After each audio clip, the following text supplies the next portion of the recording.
Alors on arrive sur l'exercice de la troisième partie, donc du chapitre 4, où il fallait donc ici représenter des données sous la forme de graphiques. Donc on avait ici des données qui sortaient d'une enquête qui avait été menée dans le domaine des esthétiques, et il fallait représenter ces données dans un tableur Excel, à l'aide de tableur Excel, sous la forme d'un diagramme secteur, c'est-à-dire un diagramme circulaire. Donc la première chose à faire évidemment c'est de représenter, de reproduire ça sous la forme d'un tableau. Donc en fait on va saisir motivation personnelle et ainsi de suite, et ici les valeurs 30, 28, voilà. Donc en fait ici au niveau de la saisie on est souvent gêné, puisque quand on tape ici motivation personnelle, on s'aperçoit que ça dépasse de la case. Donc en fait ce qu'on fait éventuellement c'est qu'on peut se mettre ici entre les deux colonnes, vous voyez comme le curseur change, hein. Ici je clique et je tire, donc en fait ici j'adapte la taille de mes cases à ce que je veux. Donc j'ai plus qu'à compléter et après on fera le graphique. Voilà, une fois la saisie effectuée, ça va être très simple. En fait, il faut sélectionner les données pour dire à Excel sur quoi je veux faire un graphique. Donc en fait, je mets sur la première case et je clique et je glisse. Une fois que j'ai sélectionné, je vais à Insertion et les graphiques sont ici. Alors je peux soit utiliser la fonction graphique recommandée si je ne suis pas sûr de moi. Ici, j'ai tous les graphiques possibles avec toutes les catégories. Mais ici, on voit qu'on me conseille ici le diagramme à secteur, donc je vais ici et je prends le premier graphique. Et donc, automatiquement, les données sont représentées. Évidemment, ce graphique peut être bougé, peut être agrandi, et on a ici un certain nombre d'options qui permettent d'en changer le format. Après, on peut faire aussi une mise en forme détaillée.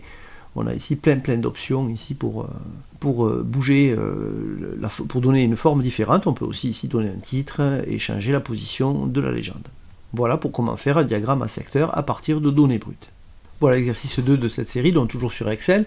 On avait ici la répartition des contrats d'alternance signés par les entreprises françaises de la branche esthétique en 2022, donc les CAP et ainsi de suite.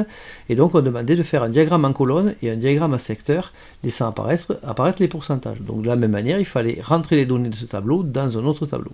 Voilà, le tableau est maintenant rétabli, donc, enfin recopié. Donc en fait, ces données ici, on va faire comme tout à l'heure, on va sélectionner les données, on va aller à Insertion, et là, on va aller chercher. Alors les diagrammes en barre sont ici, donc on peut voir ici si ça correspond, ou on peut ici aller chercher graphique recommandé, par exemple, celui-ci est très bien, il donne bien la répartition sous forme ici de diagramme en barre.